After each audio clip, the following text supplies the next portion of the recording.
चलो, chapter number 10, light, reflection and refraction. हमने reflection वाला टॉपिक भी कंप्लीट कर लिया, हमने रिफ्रैक्शन वाला टॉपिक भी कंप्लीट कर लिया। रिफ्लेक्शन वाले टॉपिक में एक लास्ट टॉपिक बचा हुआ है, पावर ऑफ लेंस। वो आज हम कंप्लीट कर लेंगे। पहले हम पिछला रिवाइज करते हैं ताकि आपको एक बार दिमाग में आ जाए कि सर हमने कुछ पढ़ा तो है लेकिन याद कुछ नहीं है। रिफ्लेक्शन पढ़ा था। रिफ्लेक्शन क्या था सर? किसी भी सरफेस पे अगर लाइट रे इंसिडेंट होती है तो वहां से जब बाउंस बैक हो जाती है उसे आप क्या बोलते हो? रिफ्लेक्शन। पढ़ा था, याद है थोड़ा थोड़ा? सर रिफ्लेक्शन पढ़ा तो था, रिफ्लेक्शन के साथ साथ ना कुछ और चीजें भी थी। एंगल ऑफ इंसिडेंस था, इंसिडेंट रे थी, रिफ्लेक्टेड रे थी। इन सब के बीच में कुछ लॉ भी बन रहा था। सर लॉ बन रहा था मतलब ये देखो, ये सरफेस है, ये इंसिडेंट रे, ये यहाँ पे टकरा के वापस जा रही है, ये बीच में क्या बन रही थी? एक नॉर्मल। सर ये क्या है? इंसिडेंट रे है। सर ये क्या है? ये रिफ्लेक्टेड रे है। सर ये क्या है? ये नॉर्मल है। नॉर्मल के साथ इंसिडेंट रे एक एंगल बनाती है जिसे क्या बोलते हैं? थीटा। रिफ्लेक्टेड रे नॉर्मल के साथ एक एंगल बनाएगी जिसे क्या बोलोगे? थीटा। सर थीटा क्यों बोल रहे हैं? आई बोल दो, एंगल ऑफ इंसिडेंस। सर इसे क्या बोल दो? Angle of reflection. पहला लॉ क्या कहता है? Angle of incidence is always equal to angle of reflection. पहला लॉ ये कहता है। सर दूसरा लॉ क्या कहता है? दूसरा लॉ ये कहता है कि incident ray, reflected ray and normal to the surface lie in the same plane। Sir ये दोनों लॉज याद आए थोड़े थोड़े? सर बिल्कुल आ गए। तो रिफ्लेक्शन का इतना पोर्शन क्लियर हुआ। क्या क्या चीजें मिलेगी आपको? इंसिडेंट रे मिलेगी, रिफ्लेक्टेड रे मिलेगी, नॉर्मल मिलेगी, एंगल ऑफ इंसिडेंस मिलेगा, एंगल ऑफ रिफ्लेक्शन मिलेगा। पहला लॉ क्या बोलेगा? Angle of incidence is always equal to angle of reflection. And दूसरा लॉ क्या बोलेगा? Incident ray, reflected ray, normal to the surface lie in the same plane. तो ये क्वेश्चन पूछा जाता है एग्जाम में, हाँ। लॉ ऑफ रिफ्लेक्शन पूछे जाते हैं और same way law of reflection भी पूछा जाता है, उस पर भी थोड़ी देर में आते हैं। रिफ्लेक्शन जब हमने पढ़ा, हमने कुछ ऑब्जेक्ट्स भी पढ़े थे। कुछ ऑब्जेक्ट्स ऐसे होते हैं जो अपनी लाइट एमिट करते हैं, कुछ ऐसे होते हैं जो दूसरों की लाइट रिफ्लेक्ट करते हैं। होता है ऐसा, जिनके पास अपनी खुद की लाइट नहीं होती। तो ऐसे ऑब्जेक्ट्स कौन से होते हैं जिनके पास खुद की लाइट होती है? हाँ जी, ल्यूमिनस ऑब्जेक्ट्स। सर ऐसी कोई ब्रांड भी है? हाँ, ल्यूमिनस इन्वर्टर। हाँ जी सर, बिल्कुल। तो ल्यूमिनस ऑब्जेक्ट्स वो ऑब्जेक्ट्स होते हैं जिनकी खुद की लाइट होती है। कोई एग्जांपल देना सर? सर सन, सर फ्लोरोसेंट लाइट, सर मतलब ट्यूबलाइट। हाँ जी सर, कौन मून कह रहा है? सर मून ना आपको चमकता हुआ दिखता जरूर है लेकिन वो उसकी खुद की लाइट नहीं होती, वो सन की लाइट रिफ्लेक्ट कर रहा होता है। ठीक है सर, तो मून मत लिख मून मत लिख देना किसमें? ल्यूमिनस ऑब्जेक्ट्स में। सर दूसरे ऑब्जेक्ट क्या होते हैं? Non luminous. As simple as that. Example sir इसमें मून लिख देंगे, बहुत बढ़िया, इसमें मून लिख दो। सर कहीं तो लिखना ही है, इतनी बड़ी चीज है। तो ल्यूमिनस और नॉन ल्यूमिनस क्लियर है। अब रिफ्लेक्शन में आपने ट्रांसपेरेंट, ट्रांसल्यूसेंट और ओपेक ऑब्जेक्ट्स ये सारी चीजें पढ़ी हैं। सर पढ़ी है तो बहुत बढ़िया, नहीं पढ़ी तो कोई बात नहीं क्योंकि इस चैप्टर में इसका यूज है नहीं, बट आपकी सहूलियत के लिए बता दिया जाता है। ट्रांसपेरेंट ऑब्जेक्ट्स वो ऑब्जेक्ट्स होते हैं जिनमें से लाइट कंप्लीटली पास हो जाती है, ट्रांसल्यूसेंट पार्शियली, और ओपेक जिनमें से पास नहीं होती। ठीक है, अभी के लिए इतना काफी है क्योंकि आगे चल के ये गलत हो जाता है, क्योंकि ऐसा कोई भी ऑब्जेक्ट नहीं है जो कंप्लीटली लाइट को पास कर दे, कुछ ना कुछ एब्जॉर्प्शन होता है उसमें। सर छोड़ो, हमें नहीं पढ़ना। मिरर्स पढ़े थे आपने? सर हाँ मिरर्स पढ़े थे। मिरर्स कितने टाइप के थे? सर दो टाइप के। सर कौन कौन से? एक तो प्लेन था और दूसरा spherical mirror. Sir plane mirror की फोकल लेंथ कितनी होती है? सर प्लेन मिरर की फोकल लेंथ कितनी होती है? इन्फिनिटी। प्लेन मिरर में जो ऑब्जेक्ट साइज होता है वही सेम किसके होता है? Image size. मतलब मैग्निफिकेशन कितनी हो जाती है प्लेन मिरर में? 1। Object distance is equal to image distance. ये सारी चीजें याद रखनी है। प्लेन मिरर का फोकस इन्फिनिटी। प्लेन मिरर में size of the image is always equal to size of the object. Plane mirror में distance of the object is equal to distance of the image. ठीक है, अब आते हैं spherical mirror पे। Spherical mirror further आपने दो टाइप के पढ़े। सर कौन कौन से? कनकेव पढ़ा आपने, और कौन सा पढ़ा? कन्वेक्स। सर कनकेव का मतलब क्या होता है? ऐसे मिरर्स जिनका रिफ्लेक्टिंग सरफेस कर्व्ड इनवर्ड्स है, केव की तरह बना हुआ है, और कन्वेक्स जिसका बल्ज्ड आउट है। ठीक है। जैसे ये कई लोगों का पेट होता है ना, उस तरीके से। तो जो पेट वाला है वो क्या है, कन्वेक्स, और जो दूसरा है वो क्या है, कनकेव। सर आगे चलें। हाँ सर बिल्कुल। उसके बाद आपने कुछ लॉ पढ़े थे सर, लॉ किस चीज के, रे डायग्राम बनाने के। सर हाँ बिल्कुल पढ़े थे। उससे पहले कुछ पॉइंट्स क्लियर कर लेते हैं सर। क्या, जो आपका मिरर होता है, मिरर का जो सेंटर पोर्शन होता है उसे आप क्या बोलते हो, पोल। सी किसे बोलते हो sir, centre of the sphere of which mirror is a part is termed as centre of curvature. ठीक है सर, सेंटर ऑफ कर्वेचर और पोल के बीच वाला पॉइंट क्या होता है, फोकस।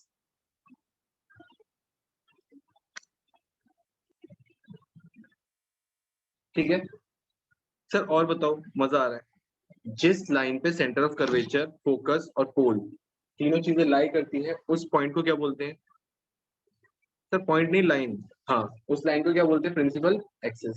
सर क्या क्या पढ़ लिया, pole, focus, centre of curvature, principal axis. Sir length के बारे में बता दो। सर लेंथ मतलब एफ और पी के बीच की लेंथ क्या होती है, फोकल लेंथ। सी और पी के बीच की लेंथ क्या होगी सर, रेडियस ऑफ कर्वेचर। ठीक है, कोई प्रॉब्लम यहाँ तक नहीं। अब आते हैं लॉस पे।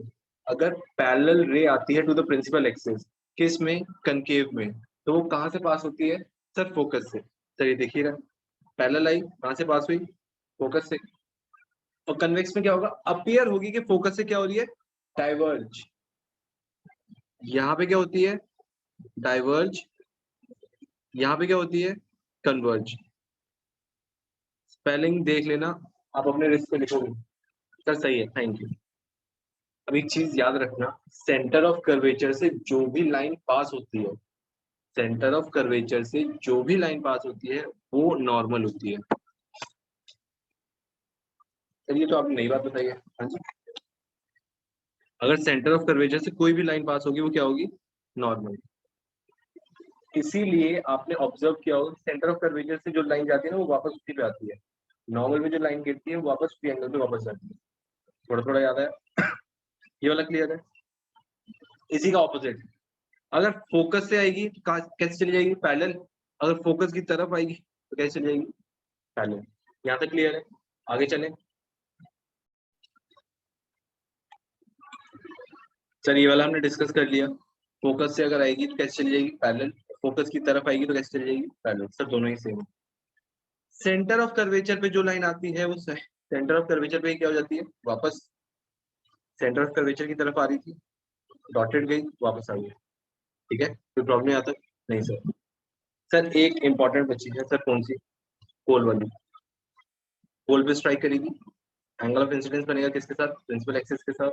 एंगल ऑफ रिफ्लेक्शन रिफ्लेक्शन बना के वापस चली जाएगी किसके साथ, प्रिंसिपल एक्सिस के। सर प्रिंसिपल एक्सिस यहाँ पे नॉर्मल का काम कर रही है, अभी आपको बताया था सेंटर ऑफ कर्वेचर से जो भी लाइन पास होती है वो क्या होती है, नॉर्मल। क्या principal axis centre of curvature से पास हो रही है, बोलो हाँ। सर हाँ, ये देखो, इसीलिए वो किसकी तरह बिहेव कर रही है, नॉर्मल की तरह। जो एंगल बन रहा है वो भी किसके साथ बन रहा है, नॉर्मल के साथ। ठीक है, कोई प्रॉब्लम यहाँ तक। अब इसके बाद सारे रे डायग्राम्स देख लो। सर रे डायग्राम्स मतलब ये रहे आपकी स्क्रीन।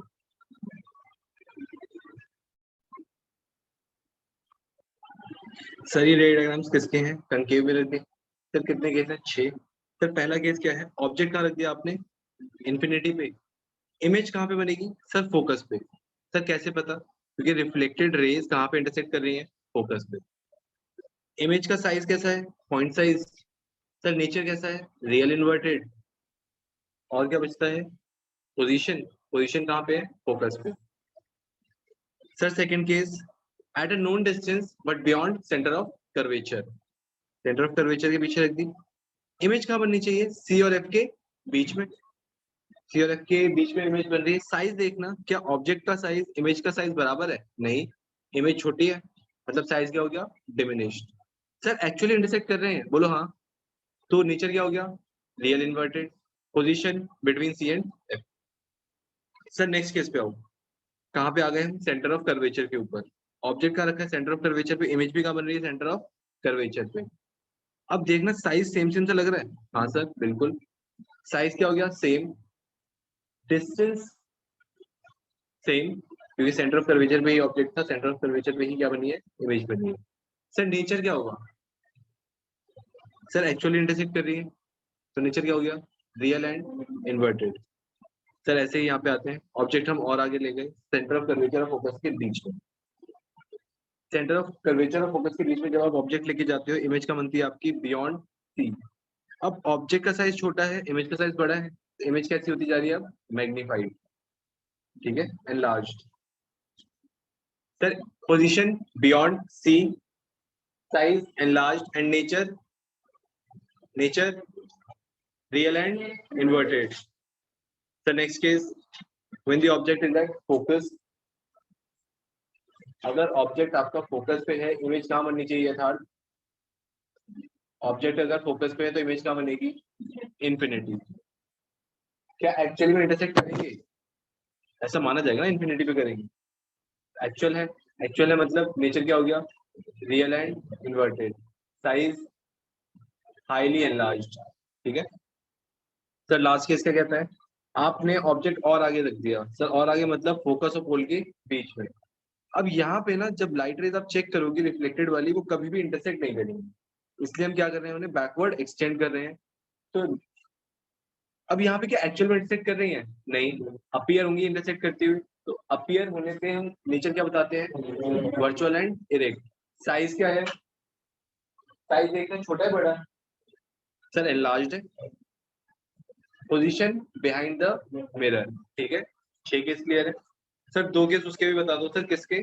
कन्वेक्स के। एक बार ऑब्जेक्ट आपने इन्फिनिटी पे रखा, इमेज का बन गई फोकस पे, क्या एक्चुअली में इंटरसेक्ट कर रहे हैं? नहीं, तो नेचर क्या हो जाएगा? Virtual and erect, size point size. अब आपने क्या रख दिया? In front of mirror at any known distance. Image क्या बनेगी? Between pole and focus, between pole and focus, size क्या होगा? डिमिनिश। नेचर क्या होगा? Virtual and erect.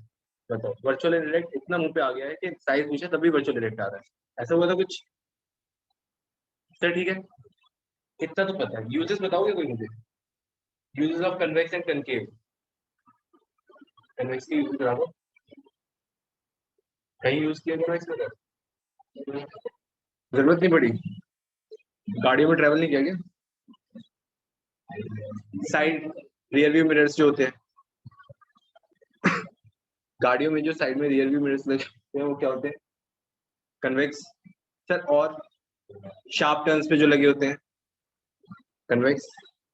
Sir concave dentist use करते हैं, बार्बर्स यूज करते हैं, ठीक है। तो अगर यूजेस आपसे पूछे जाए तो लिख देना, ठीक है। हाँ ये यही बहुत बढ़िया। टॉर्च में होते हैं, हेडलाइट्स में होते हैं, ठीक है। सर इसके बाद क्या आता है आपका? Numericals, sign convention. Sign convention I hope याद होगी।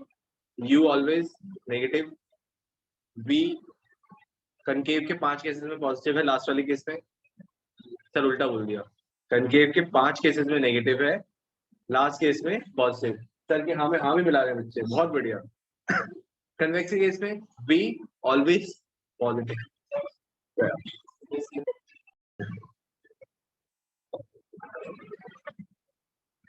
सर हमने फिर कुछ फॉर्मूलाज पढ़े थे। फॉर्मूला क्या था? 1/v plus 1/u equals to 1/f। इसे क्या बोलते हैं? Mirror formula. Sir focal length के बारे में तो आप बताना भूल गए। कनकेव के केस में फोकल लेंथ क्या होती है? नेगेटिव। कन्वेक्स के केस में फोकल लेंथ क्या होती है? Positive. h always positive, h dash concave के 5 केसेस में नेगेटिव, एक केस में लास्ट वाले में पॉजिटिव। सर दूसरा फॉर्मूला बताओ मैग्निफिकेशन का, -v/u equals to h dash upon h। कोई प्रॉब्लम यहाँ तक? नहीं। सर इसके न्यूमेरिकल्स कर लिए थे। हाँ, अगले टॉपिक पे आए सर, रिफ्रैक्शन। रिफ्रैक्शन का मतलब क्या होता है सही? हम बेंडिंग ऑफ लाइट। अगर किसी भी मीडियम से लाइट दूसरे मीडियम में एंटर करेगी तो बेंड होगी। अब बेंडिंग दो तरफ हो सकता है, या तो टुवर्ड्स नॉर्मल हो सकती है या फिर अवे फ्रॉम नॉर्मल हो सकती है। ट्रैफिक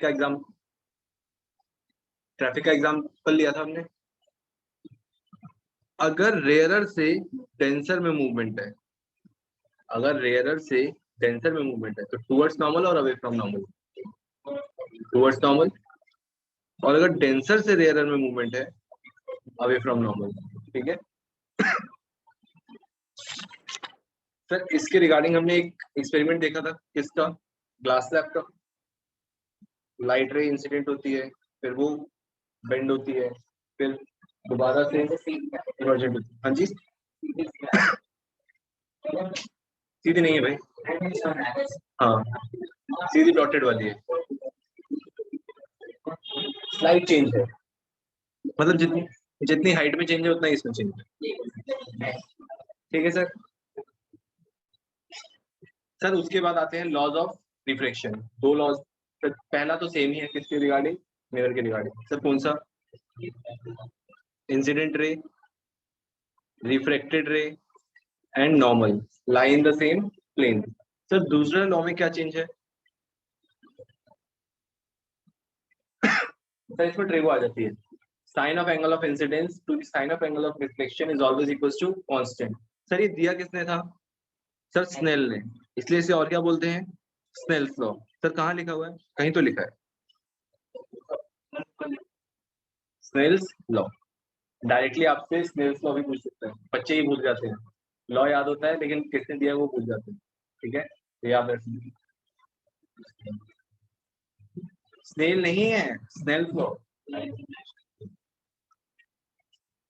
अगला टॉपिक आपने क्या पढ़ा था, refractive index. Refractive index is basically the ratio of the speed of light in different media. जैसे आपके पास दो मीडियम है, तो मीडियम वन में स्पीड क्या होगी और मीडियम टू में स्पीड क्या होगी, उन दोनों का अगर रेशियो निकाल दे तो आपको क्या मिल जाता है, रिफ्रैक्टिव इंडेक्स। जो नंबर पहले लिखा है वो कहाँ जाएगा, नीचे। सर इसमें ना एक चीज और आती है, absolute refractive index. Sir absolute कब बोलेंगे, जब आपका मीडियम वन फिक्स हो जाए, क्या, एयर, वहां पे स्पीड ऑफ लाइट क्या होती है, सर 3 इंटू 10⁸ मीटर पर सेकेंड। ये चीज फिक्स हो गई है, जब आप किसी चीज को फिक्स कर देते हो तो वो एब्सोल्यूट हो जाती है, इसीलिए इसे हम क्या बोलते हैं, एब्सोल्यूट रिफ्रैक्टिव इंडेक्स, ठीक है। अगर क्वेश्चन आपसे पूछेगा कि एब्सोल्यूट रिफ्रैक्टिव इंडेक्स निकालो डायमंड का, ठीक है, वहां पे डायमंड की स्पीड दे रखी है, तो आपको ऊपर स्पीड किसकी रखनी है। एग्जाम में आपके प्री बोर्ड्स में क्वेश्चन आ सकता है, आपके स्कूल वाले एग्जाम में आ सकता है, बोर्ड्स में एज सच अभी तक तो नहीं पूछा गया। सर अभी एग्जाम्स हुए गए हैं 2 साल से, हाँ वो भी कह सकते हैं, ठीक है सर। ये कई सारे रिफ्रैक्टिव इंडेक्स दे रखे हैं, सर याद करने, बिल्कुल नहीं।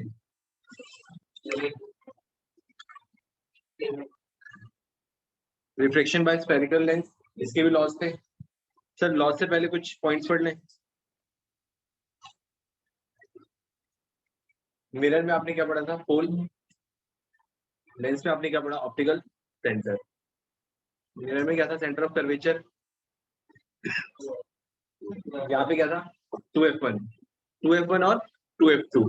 सर 2f2 क्यों, क्योंकि यहाँ पे दोनों साइड सर्कल बनता है, दोनों साइड क्या बनेगा आपका, सेंटर ऑफ कर्वेचर, ठीक है। सर वापस आओ, कहाँ पे, ये डायग्राम से। अगर लाइट रे पैरेलल आएगी कहाँ से पास होगी, फोकस से। अगर फोकस की तरफ आएगी तो कहाँ से जाएगी, पैरेलल। सर जैसे आपने पहले बताए थे सेम लॉज है, ऐसा कोई चेंज नहीं है। रे डायग्राम भी केस 6 ही बनेंगे, किस में, सर यहाँ पे चेंज है, पहले कनकेव में 6 थे, यहाँ पे कन्वेक्स में 6 हो जाएगी, ठीक है। ऑब्जेक्ट इन्फिनिटी पे रखा, इमेज का बन जाएगी फोकस पे। Object beyond centre of curvature रखोगे, इमेज का बनेगी between centre of curvature and focus. Object centre of curvature पे रखोगे, इमेज का बन जाएगी सेंटर ऑफ कर्वेचर पे। Object between focus and centre of curvature रखोगे, इमेज का बन जाएगी beyond centre of curvature. Object अगर आपने फोकस पे रख दिया, इमेज का बन जाएगी infinity. Last case between focus and optical centre, image का बनेगी, इमेज का बनेगी on the same side of the lens as that of object. यहाँ पे नेचर क्या हो जाएगा, वर्चुअल एंड इरेक्ट, ठीक है। आई होप यहाँ पे ज्यादा टाइम वेस्ट करने की जरूरत नहीं है।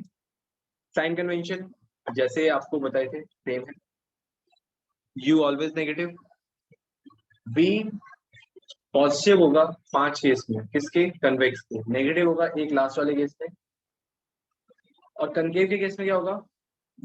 Always negative. कनकेव के केस में ऑलवेज नेगेटिव, यू और वी दोनों नेगेटिव आएंगे। अब यहाँ पे फॉर्मूला थोड़ा चेंज है सर। फॉर्मूला चेंज मतलब क्या है? वहां पे क्या था प्लस, यहाँ पे क्या हो जाएगा माइनस। ये क्या है? Lens formula. मैग्निफिकेशन में क्या हो जाता है? वहां पे माइनस था, यहाँ पे क्या हो जाएगा प्लस। मैग्निफिकेशन यहाँ पे हर बार क्या आएगी? पॉजिटिव। ठीक है। अब आज वाले टॉपिक पे आते हैं सर। क्या? Power of lens. Power of lens, आप में से जिन बच्चों ने स्पेक्टिकल्स लगा रखे हैं उसमें लेंस है मिरर है? सर लेंस है। पावर है? कितनी है पावर? सर बहुत ज्यादा है, मत पूछो। अगर लेंस चश्मा उतार दिया तो दिखेगा नहीं हमें कुछ भी। इतनी पावर है, छोटा दिखेगा, ब्लर दिखता है। सर जैसे केशव चलो चलो देखते हैं power of lens. Sir power का फॉर्मूला बता दो, हम अपने आप बता देंगे बाकी चीजें। Power equals to 1 upon focal length.